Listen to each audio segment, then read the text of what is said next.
आशुतोष जी, ये पूरा एक जो स्पिरिट ऑफ लॉ है जी, अबाउट जुवेनाइल, वो भी एक जी, क्वेश्चन के घेरे में आता है। क्योंकि ठीक है, आप सोचते हैं कि अगर छोटा बच्चा है या जो जुवेनाइल है जी, उसको आप उस तरीके से ट्रीट नहीं करना चाहते, बिल्कुल फेयर एनफ।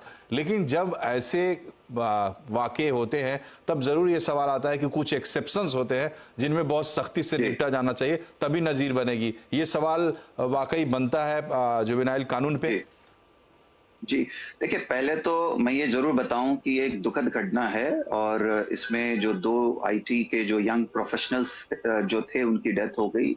ये सब जानते हैं, पूरा देश इस बात को समझ रहा है। लेकिन इसके साथ जो है हमें कानून को समझना बहुत ज़रूरी है। अब जैसे हम जुवेनाइल जस्टिस एक्ट की बात कर रहे हैं, तो अगर जैसे मेरे दोस्त ने बताया जो एफआईआर की बात की जो है सेक्शन 304 ए था जो बिलेबल ऑफेंस था।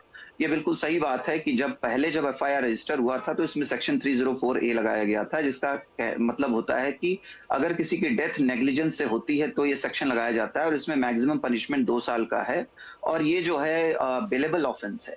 और सेक्शन 12 अगर हम देखें जुवेनाइल जस्टिस एक्ट का, तो उसमें जो है ऐसे मामलों में जो कि 7 साल के नीचे की जहां पे सजा है तो जुवेनाइल को उसमें बेल देना ही देना है, या कोई और भी अगर होता तो 304 ए में जो है उसको, ये चूंकि बेलेबल ऑफेंस है तो बेल देना ही था, कोर्ट ने दिया। लेकिन बाद में जो है कुछ एडिशनल जो है सेक्शंस लगाए गए एफआईआर में और इसको जो है 304 में कन्वर्ट किया गया, जो कि जो है हम जानते हैं कि कल्पेबल होमिसाइड है, यानी कि इंटेंशनल किसी की हत्या करना।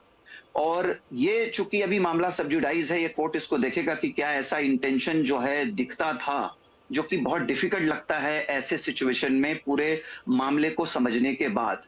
दूसरी बात कि एक तरफ अगर आप कहते हैं कि आप उस लड़के को एडल्ट की तरह जो है आप ट्राई करना चाहते हैं और साथ में जो है आपने जो एडिशनल सेक्शंस है जैसे सेक्शन 75 जिसके अंडर जो है आपने उसके फादर को भी अरेस्ट कर लिया, तो जो फादर है उसका रोल जो था वो होगा ही नहीं। अगर वो एडल्ट अगर आप उसको ट्रीट करते हैं तो यानी कि वो हर तरीके से स्वतंत्र आप उसको मानना पड़ेगा उसके अपने डिसीजंस लेने के लिए। तो हम्म। सेक्शन 75 जो है वो कहता है कि जो भी बच्चा अगर किसी के कंट्रोल में है और वो व्यक्ति जो है उसके साथ गलत व्यवहार करता है, गलत चीजों के लिए उसको जो है प्रोत्साहित करता है या उसका प्रॉपर केयर नहीं करता है, तो ऐसे मामलों में जो है 3 साल का सजा उसको दिया जा सकता है और ये नॉन बेलेबल ऑफेंस होगा। तो हम्म। अब ये दोनों बातें एक साथ नहीं हो सकती, क्योंकि एक तरफ आप कह रहे हैं कि उसको एडल्ट की तरह ट्रीट करो, तो हम्म। जब आप एडल्ट की तरह ट्रीट करेंगे तो पेरेंट का रोल जो है ना के बराबर हो जी जाता जी है, जी, क्योंकि बिल्कुल। वो एडल्ट है तो उसका